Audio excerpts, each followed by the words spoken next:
Днес си говорим за застраховката гражданска отговорност. Мислех си, че всичко се знае за застраховката гражданска отговорност, но се оказа, че не е така.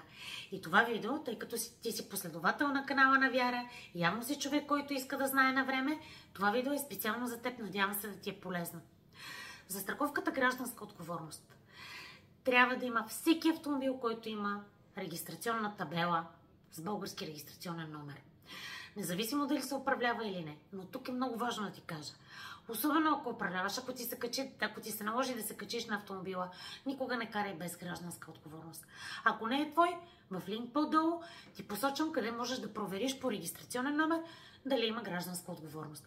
Никога не управлявай автомобил без полица гражданска, защото можеш да нанесеш щети. Може да не си имал години наред щети и просто тогава да се случи и това може да струва много пари. Освен това, камерите на КАТ вече засичат дали имаш гражданска отговорност или не. И ако нямаш гражданска отговорност, може да не си виждал въобще слънчогледа, палката на КАТ и да ти са начислили за всяко едно хващане, да са ти начислили глоба от 400 лева. Нещо друго важно, което трябва да знаеш за застраховката гражданска отговорност. Валидна е от началото, посочен в полицата, до датата, в която изтича като край. Нито секунда повече. Тоест, изтечели край. Но, ако плащаш полицата си на вноски, в полицата са посочени датите на падежите, на които трябва да внасяш, не е фатално, ако просрочиш няколко дни. 15 дни след датата на падежа, полицата ти продължава да бъде валидна. И за предкат, и ако нанесеш щета. Но в никакъв случай не преминава и този срок, защото полицата на 15-ти ден ще се прекрати.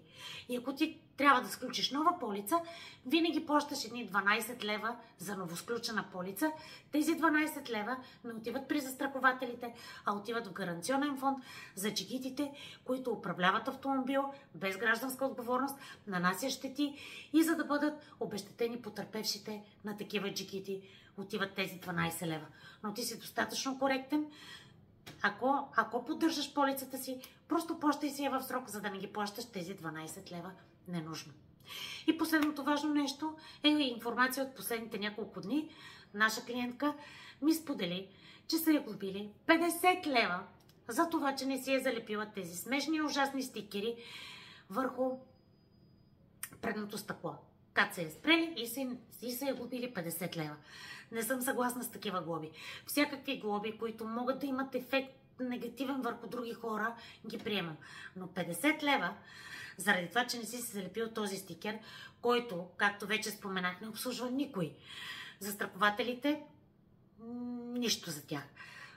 КАТ, те виждат на таблети дали имаш гражданска или камерите автоматично, а потребителите ги карат да трябва в задръстванията да пътуват, да си вземат смешните стикери или да си получат, да плащат куриерска пратка. Това не го разбирам. Ще се радвам да ми споделиш какво мислиш ти по темата. Коментирай по-долу. Ако си от нашите последователи, ако си наш абонат и желаеш, и ти предстои преминаване на технически преглед, ако желаеш да си запишеш час за технически преглед и да ползваш 10% стъпка само заради това, че си наш последовател, напиши ми, за да ти изпратя талона за отстъпка. Благодаря ти за вниманието, карай внимателно и не забрави при застрахователна нужда, че можеш винаги да се свържеш с нас.